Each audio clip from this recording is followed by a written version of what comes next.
Шумерлер биздин заманга чейинки 30 кылымдан ар жактан 40 кылымдардан мен илимдин бул кат калынгандан бери эсептеп атканымда мен кат менен сүйлөйм. Жазуун менен да. Ошондо биздин заманга чейин 1, 2, 3, 4-чү миңжылдыктан бери шумер каты, протошумер жазуусу, клин жазуусу ошондон бери келип атат.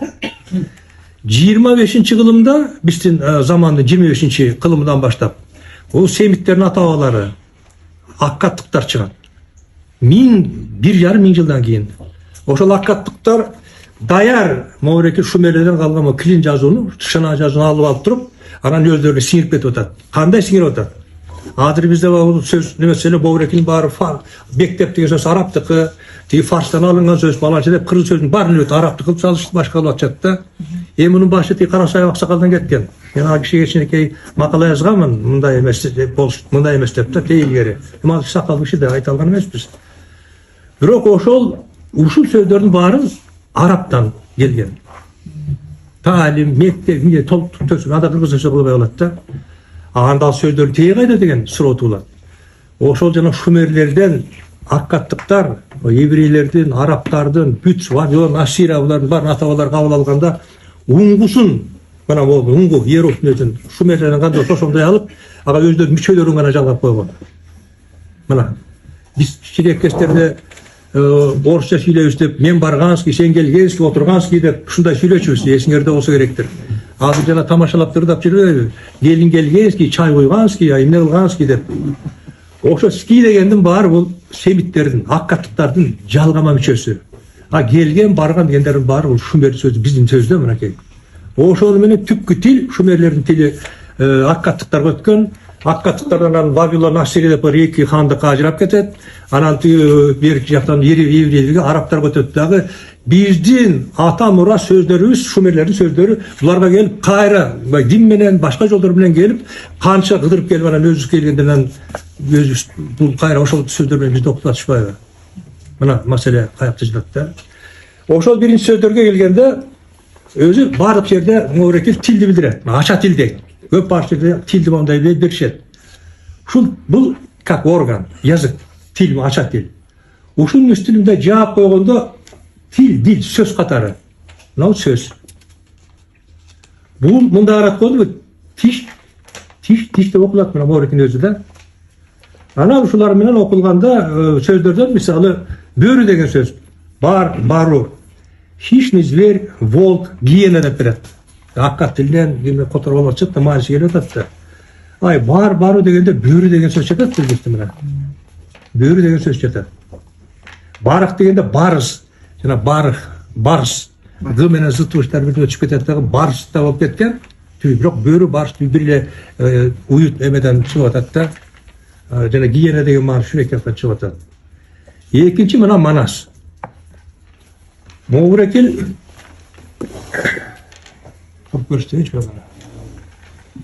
моорекилдин угуму өзү ушул бойдон аккат азыркы шумерде болот. Ман мин деп окулат мына бул тамга. Маанисин булар аккаттыктар шар, царь деп эметчеттер, шамаш, солнце деп, күн деп. Мына күн да бар күн. Моорекил 3 тамга менен түшкөн тамга бул эш деп окулат. Эш. Муну син улуна бок, улуну синди. Могу жерде ман, эш, манес дегенде манас деген сөздү жатып атат да мына. Күнүң менен айыңдын бир өзүнөн бүткөндөй.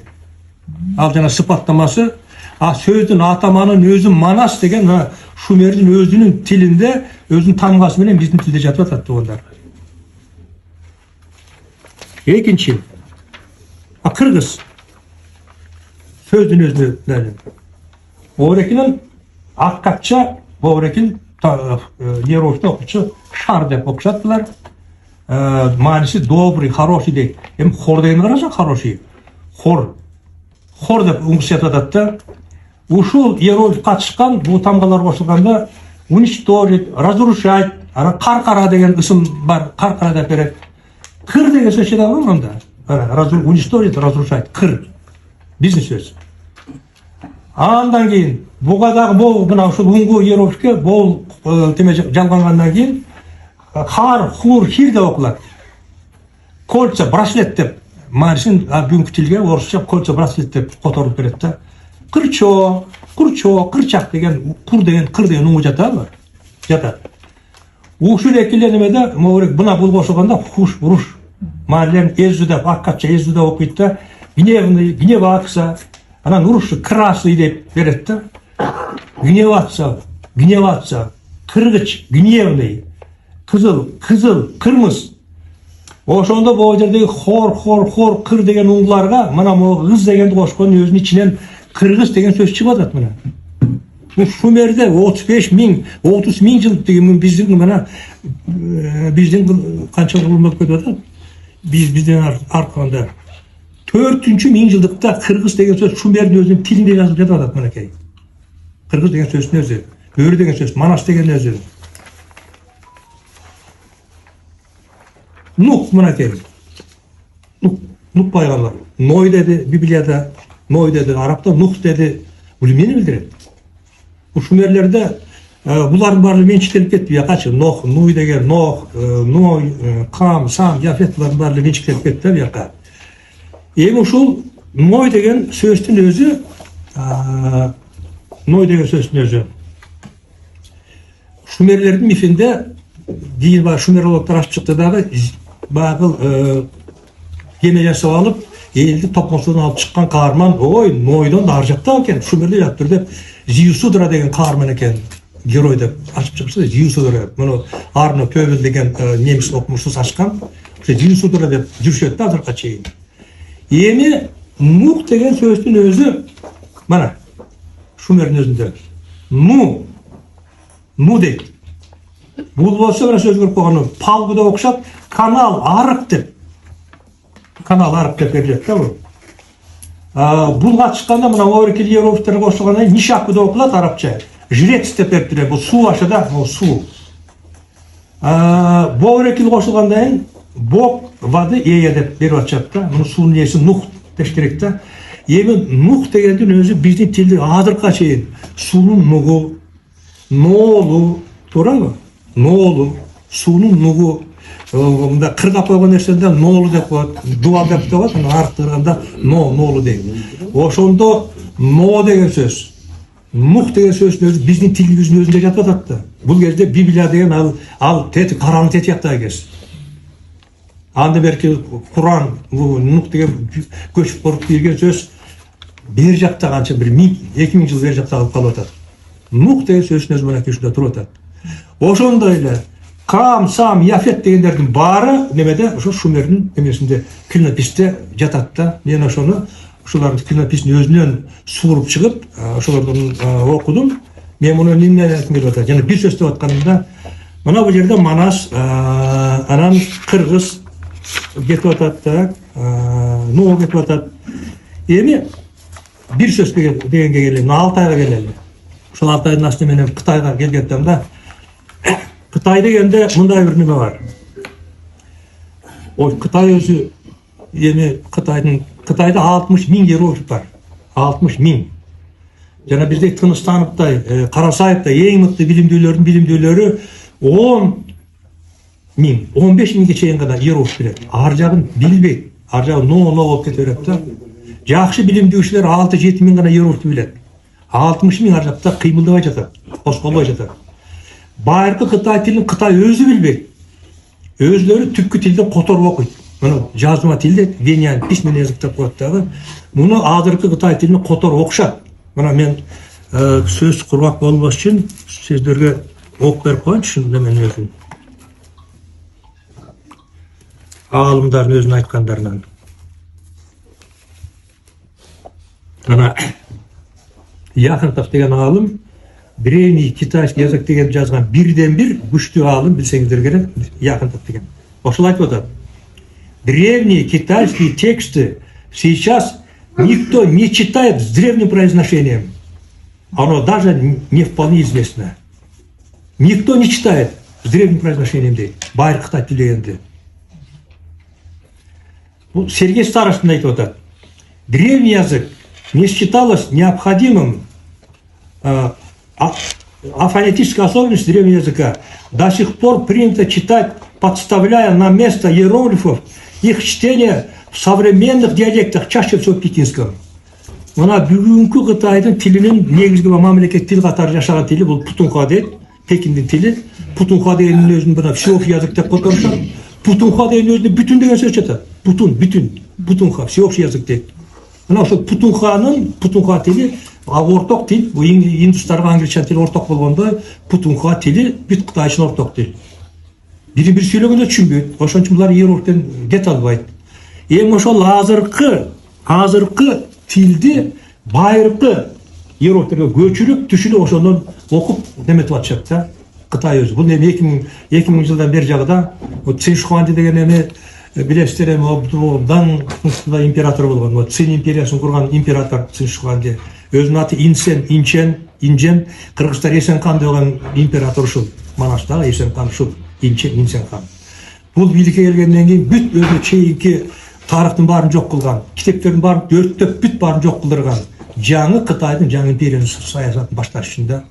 Анан өзүнө чейин өрттөлбөй калган китептер болгон, башкалар буну жыйнап отуруп, хан мезгилинде башка саясат жүргөндө көп китептер кайрадан жыйналган да. Болбосо бүт китептердин баарын өртөп жок кылган. Бир күндө 450 аалымды жерге тирилей көмдүргөн.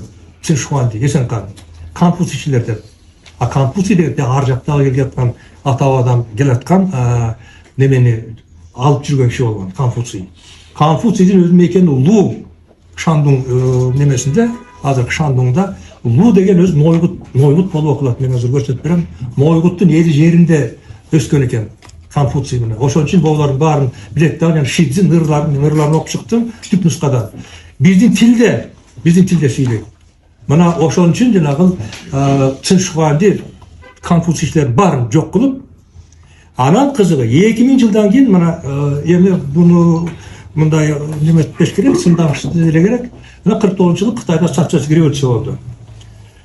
Социалистик революция болгондон кийин буга чейин эми эл таң калганда 90% сабат иштейт. Ушунча илим билимди ээси, момчу эскендердин баары, эмненин баарын ачыштардын баарын жасаган элде 90% сабат иштейт. Бул жана биздин тетиги караганда биздин Октябрь революциясына чейинки кыргыздар билимдүү экен. Бир 20-23% арабча каттанып өтүп калгандыр. 20% жок дегенде. 90-95% киши билимдүү, караңгы болгон Кытайда. А билимди алып жүргөндөр жанагы династиянын башчылары, илим билимдер алып жүргөн карапайым калктын өзү эме болгон. Себеби иероглифти окуй албайт. Иероглифте такыр башка тил жатат да. Анан ошол эме сөздөн жетип барат. Ошол Маудун мамлекет курган эмне кылып атат? 60-жылдарда антиконфуцианство деп абдан чоң компания жүргөн Кытайда. Бул 2000 жылдан кийин кайрадан тиги хан жаңы идеология түзүш үчүн жана маданий революцияда кайрадан бирсе талкалоо жүргөндө кайрадан бирсе талкалоо. Ошентип жаңы Кытай маданияты, жаңы Кытай идеологиясын түзүп неме болуп атат. Эми бул мындан кийин Дэн Сяопиндин саясаты бир аз өзгөрдү, башкарды, түпкүгө буруп Конфуцийге кайра кайтышты дегендей да. Эми бул мамлекет антис болбойт. Миллиард канча миллиард эл бир мамлекет ийиш үчүн мындай саясат болот. Жана бул Маудун өзү акылдуу киши. Аябай.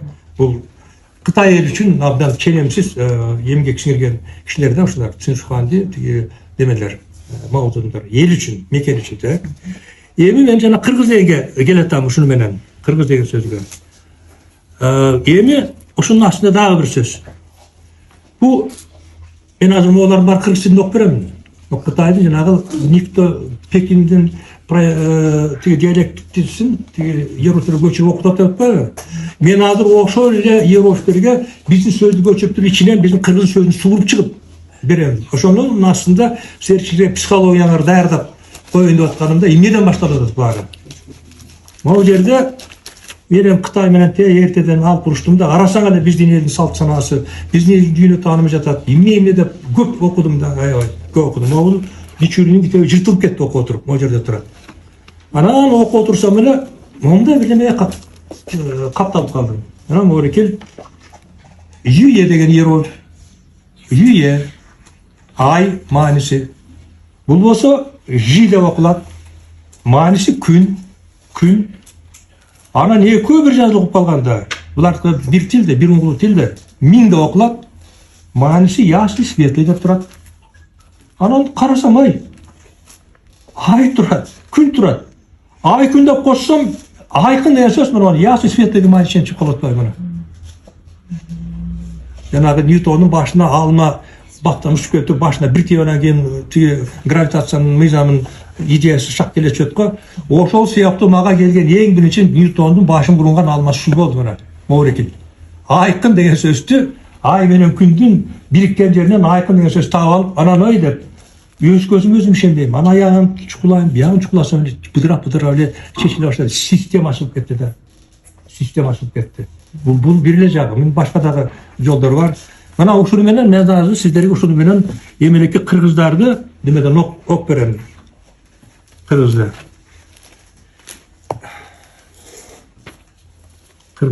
таап алалы, кыргыздын түбүн.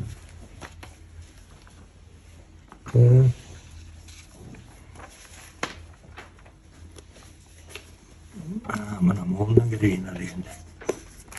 Mana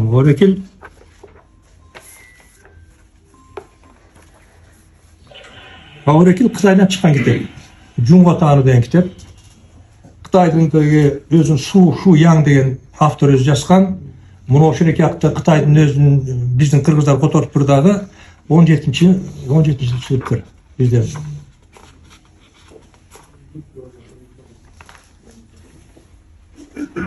18 yıl çıkıp durlar can kitap. Avtoru da Kıtay, kotormosu da Kıtay. Eң ушунда могу жерде Фуси деген каарман бар.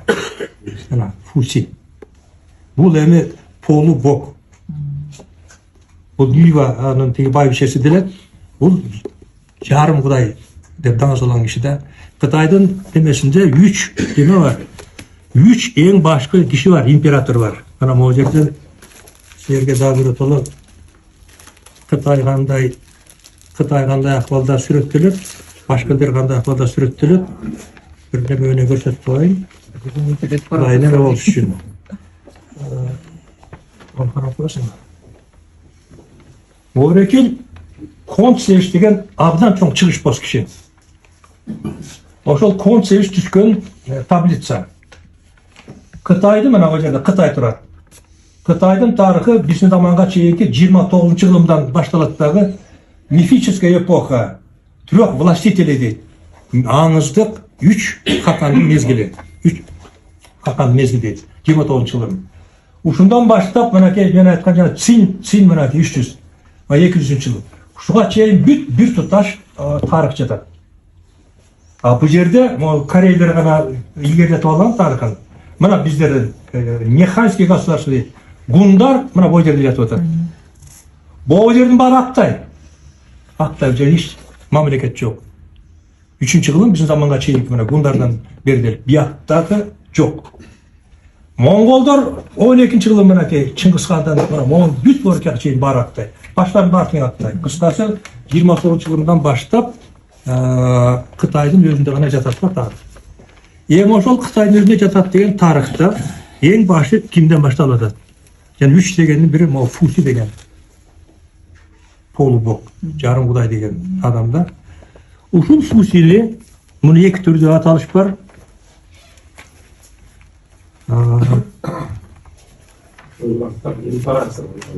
Жериктире жокму? Эnem Kırgızdын түбүнө эме кылып алды. Mana Maurekil jana Fusi деген kişi monday. Fu degeni bul, Hi degeni, Hi deyip tur okular, mana bu menен belgilenет. Uşu Hi degen eki tığış menен berilgen ısımda 1, 2, 3, 4 yer bolup жатат. Bu çoktan 4 tığış menен aytыш керек эле. 4 жатат. Bular til андай эмес, оңгу тил. Эми ушуну bu bizim zamanga çeyin 1953 yıldan 1838 yılga çeyin yaşadı dedik. Şunu okuyan bir ne çıkardı?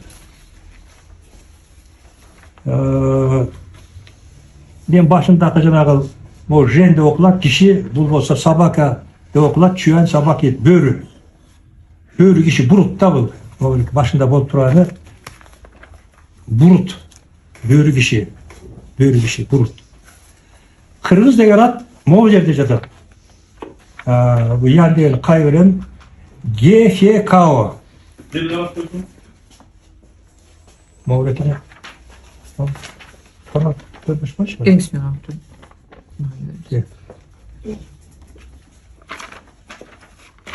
Men janaşa görülayın. Mana Mavrekil tamgası yok bana öz bildiler sosyal.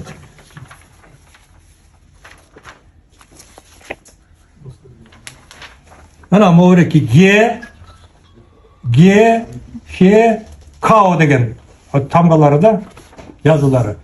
G degeni Bishtokoda kurak, оружие, война, столкновение manileri. Оружие деген жана кыргызда кура салып моюнуна дейт, укруктун бир түрү, экинчи кура дейт, жанагы узун баканын учуна курч темир аштап алып туруп, неместе болгон, чалмашта болгон, жана неме карагул семетейге жетпей калганда артынан келип туруп, баягы ошол неме менен согот дагы, анан тиги салам деп ошо курал да бул кура. Экинчиси война столкновение дейт, кыргын. Хе дегени иероглифи. Разведение хлеба, хлебопашество, егу, злаки колоси дейт, егин. Као дегени кылдоо, кыстыгуу, кашель, удушье дейт. Эми ушунун могу башкы уңгуларын чогулуп чыксаңыз, курак, кырык, егин, кык деген ичинде кыргыз деген сөз могунун ичинде жатып атат мына. Кыргыз деген сөз могунун ичинде жатып атат мына. Хи деген bir söz içinde, hi деген жана айттык го, азыркы тилди байыркы тилге, байыркы тамгаларга көчүрүп окуп атышат hi деп. Байыркы тамганын ичинде могу биздин аталар кысым жатып атат да. Анан экинчисинде бул неме пауси деп ошондой мен убактарды болбойм. Анан бир кызык нерсе, мен азыр Ариге келген турамын. Ошонун немеси сыпаттама атын Тайхао дейт. Тайхао. Орыстар, Кытайлар өздөрү Великий Светоч деп берет буну. Великий Светоч. Эми тай дегендин өзү слишком, чересчур, чрезмерно дейт. Өтө ого, аябай деген майлар бар. Весьма, крайне, очень дейт. Экинчи хаосы, ясный, светлый, блестящий дейт. Арык, ару. Анан сияющий дейт. Ярык, жарык. Эми ушулардын баш тамгаларын жыйнап чогулта берсеңиз, аябай, арык, ярык деп. Арык деген сөздүн ушунча жатып атат. Арык. Мына жана Ари деп атканыбыз биздин. Ари деген аттын өзү биз Арилер экенбиз, арулардан келиптирбиз деп аябай көп айтабыз го. Бирок ошол арык деген сөздүн өзү качан, кандай тамгаларда жазылган дегенде. Мына ошол башын мындай жатып атат да. Мындай абдан көп. Так. Мен азыр уш жерден бир неме окуп коеюн. Мен Ариге байланыштуу. Бул Чорода немеде айтар, тиги Кубанда айтар. Ошол жана түпкү Ари деген жана ДНК-сын текшертип өткөндө кыргыздын мына саяктар, сарбагыш, бугу, солто, кыпчак, саруу, төлөс, жетиген, төбөй, мундус, тейит, азык, бөрү, багыш, кара багыш, чоң багыш, кутчу, каңгылы, кесек. Булардын тиги баары жана Ерajin болуп чыгып калат го. Ерajin, Арилинде. Биз эми Ари дегенде биякта инде Арилер бар, Ирандар Арилер билет. Анан чукшумен да суроо болот да. Ой, анда биз ким? Биз турандыкпызбы? Тегиз кайык деген. Турандыкпыз, түркелербиз десек. Бияк болсо ирандыктар болуп атса, индустар болуп атса, анда биздин тегиз бияк эт балабы деген суроо чыгып атат да. Жок, анда эмес, көрсө жана арык деген, Ари деген өзү эң түптөгү жана Кыргызстандын өзүнүн сыпаттама аты, эпитети болуп атат. Эпитет болот, көрдүңүздөрбү? Кыргыздардын ошон үчүн Кыргыздын негизи чоң урууларынын баары ошол жана Ерajin Арилердин немеси гаплогруппасы чыгып калып атат мына. Түптөн бери келаткан үзүлгүч жип неме учук туруп атат да. Дагы бул жактын баарын буга байланыштуу айтылып кетти. Бул неме айтар? Анан бир отоло бул жерде немелер отурат. Мен бул китептерди көтөрүп келгенден көрсөтө кетейин. Мына бул жазуулар Кытайдын азыркы иероглифине чейин кашпагы жазуулардан берки жазуулар бар. Мына Маврекил Петровтерден эле сүрүп чыккан жазуулар мына. Петровтерден бери келген. Андан кийинки экинчи этаптагы жазуусу мына бугулар. Ауларды карасаңар, азыркы иероглифтерден такыр башка. Ушулардын куруму, түзүлүшү Кыргыздын орнаменти. Орнамент. Молардын ар бир көчөт, Janagı 3 köçet birikkende bir ornament söp da. 2 köçetten şırdak alagizin tekine çıkıp ketersin. 3 köçet bir ornament söp. Mana moğollar oşol har biri bizdin jana şırdak, alagiz, saymatыбылардагы köçötlerdi düşünsеңizdер mana. 1 köçet turat, 2-3 köçet turat, 4 köçet turat. Bütünde bir söz, mani, süйлem berilip atat bularda. A bizde olsa göçmenderde janagı har bir köçetler saymat yap bu jagına болуп кеткенде, бирок принципи, морфологиясы бир. Бул эмен айтып атат. Бул жанагы Алтай элдеринин, жана Шумерди айттым, Алтай элдеринин ал эмес урчук мынакей байыркы Кытайга деп кеткендердин баарында бир урчук жатып атат. Единая баягы мейкиндик, цивилизациялык мейкиндик деген маселе чыгып атат да. Эмне кылыш керек? Бул ушундай экен, макул. Эмне кылыш керек дегенде, биздин мына бул жерде Кара чач деген кызыбыз турат. Еділбек деген мен редакторым турат. Биздин топ момундай бир мен бул Боронтойга берейин деп атам муну үчүн. Манас Кыргыз Алтай цивилизациясы деген бир өзүнчө бир неме түздүк, долбоор түздүк. Азыр могу кыргыз таануучулардын баары чачырап жатат, баары тең. Мен могу тизмелерине келтирсем, бул кыргыз таануучулар же расмий илим, академия илим моюндабайт. Академик мына Дастанага академик жанагы тарых неме тарыхчылардын баарын жазган. Бул советтик эле мына орус башка Европа жазган тарыхтан эле жалпылап чыгып туруп эле башкалардан келген жери жок. Ошодон кирип туруп эле бүт жалпы картинаны тартып атат. Буудай куштайт, тияка чыккандан баягы көрүнүп турат да. Ошондой жалпы картинаны ошол эле булактардын өзүнө алып чыгып таптакыр башка жаңы картинаны тартып берип атат да. Бул киши. Могу жерде ошондой бир неме түздүк. Борбордо чоң бир неме турат. 4 жагында 4 кичи ордо турат. Анан бүт Алтай элдерине өзүнчө бир боз үйлөр, анан кийин бүт Кыргыздын 40 курушуна боз үйлөрдүн баары каралган архитектуралык чоң комплекстин долбоор түзүлдү. Мына момундай чоң борбор бөлүгү момундай болуп туруш керек. Манас барбы? Иә. Азырда пландардын баары менен борбордо 1000 кишилик немеси менен, жыйындар залы менен турат. Мына борбордук бөлүгү 4 жагында 4 Бакай, Ошой, Семетей, Сейтектин деп туруп алардын курулуштары түзүлдү. Мына момундай формада Бакай ордо да болду. Бакай, Кошой, Семетей, Сейтек ордо. Мындан кийин жана түрк элдерине, Алтай элдерине немелерге момундай формада өзүнчө архитектуралык момундай неме курулду, түзүлдү. 16 бизде башкыр, татар, хакас, бүт башка элдер үчүн өзүбүздүн кыргыздар үчүн 40 куру үчүн 40 момундай боз үйдөн неме жазалды. Боз үйдөн немелер. Чоң кыскасын айтканда бир чоң архитектуралык комплекс борбор түзүлдү, долбоор түзүлдү. Буну мына Кара чач деген карындашыбыз турат. Өткөндө курултайда, экинчи курултайда маалымдалып курултайга жасалды. Маалымдалды. Президентке айтылды. Кат яка берилди. Эми алар кандай чечет, башка белгисин өздөрүнүн ишин карап атышса керек да. Биздин эмебиз, мына Россия деген биздин стратегиялык чоң эмебиз, өнөктөшүбүз. Стратегия деген мына кыргыздар 16-он кырылып жок болуп баратканда Россия сактап калган. 70 жыл. Эгерде орус тилинен эң кичине англис тилин жана илимий деңгээлде терең техникалык бир тилге мындай боюбузга сиңирче дагы бир топ самолет. Орус тилибизге абдан төтө жол. Дүйнөдө эмне жаңылык болсо дагы орус тилине которулат. Бизге биздин өзүбүздүн кыргыз үчүн абдан керек, зарыл нерсе. Ал мындай геосаясий мейкиндиктеги бири-бирисине тыкыз байланыштын баарын мындай болгондо дагы да өзүбүз үчүн илимий, духу, маданий, илимий башканын баарын азык түз түз орус тилин алабыз да. Ошондуктан Алтайда Манастын эстелигин курабыз деген көп убакыттан бери боке план бар, Манастын эстелигин деп жүрөбүз. Биздин оюбузча жеке бир эле эстеликти куруп коюу ал эми болбойт. Комплекс болсо деп ойлойбуз дагы. Ушундай комплексти биз боке тиги 40 куру кыргыз биримдигинин атынан кат жаздык, кыргыз 40 курусунун атынан, анан өзүбүздүн ушул иштеп жүргөн топтун атынан жаздык дагы. Сизге булардын баарын, каттардын баарын сизге беребиз боке.